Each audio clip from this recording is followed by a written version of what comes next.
Le Carnot Ingénierie à Lyon se veut le fédérateur des activités partenariales de 13 laboratoires, dont 11 unités CNRS et 2 centres techniques de l'ingénierie lyonnaise.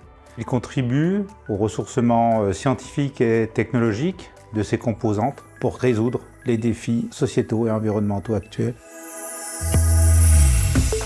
Les nouveaux vecteurs énergétiques, les réseaux, les nouvelles motorisations sont au cœur de notre attention.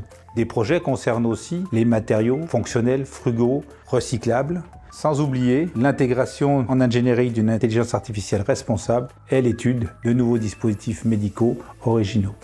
Aujourd'hui, nous sommes fiers de vous présenter à travers ce film un projet emblématique de l'Institut Carnot Ingénierie à Lyon visant à développer des technologies d'absorption du CO2.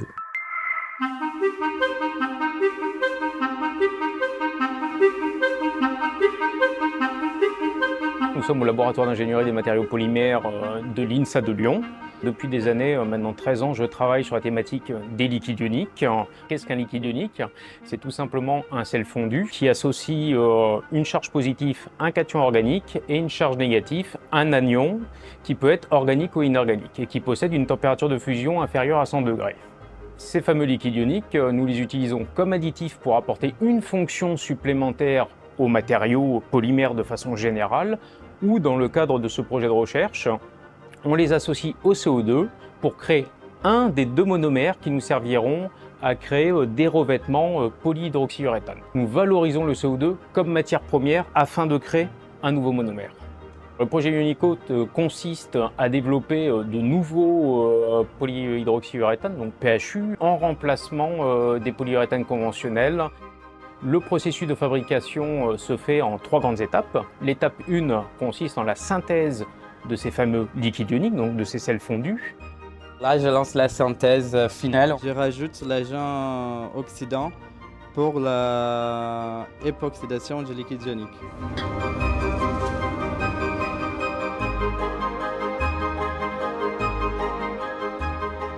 Deuxième étape, on insère le liquide ionique dans le réacteur CO2. Durant cette étape, le liquide ionique capte le CO2. Ce qui se passe actuellement, c'est que le CO2 gaz a été introduit sous son état naturel. Là, on va le faire monter en température, donc afin d'atteindre au moins les 31 degrés et les 73 bars. Et là, il va passer à son état supercritique, qui va lui donner les propriétés d'un liquide et également d'un gaz.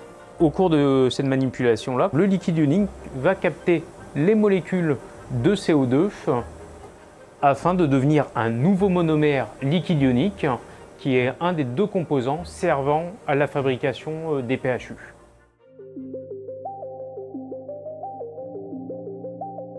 Nous allons récupérer notre liquide ionique qui, comme vous pouvez le voir, a changé de couleur. Maintenant, je vais y ajouter donc une amine cycloaliphatique. Ensuite, nous allons procéder à l'étape de cuisson qui déterminera une partie des propriétés physiques du matériau.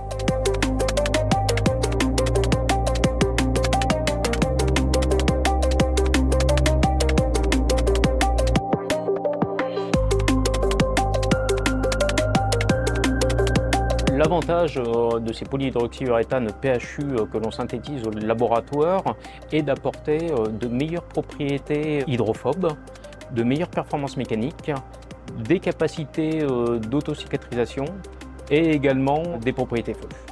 En termes de propriétés d'hydrophobicité, on en est où? Comme tu peux le voir, au laboratoire Mathéis, nous mettons en œuvre des méthodologies de caractérisation et de compréhension des comportements des matériaux soumis à des sollicitations chimiques et mécaniques.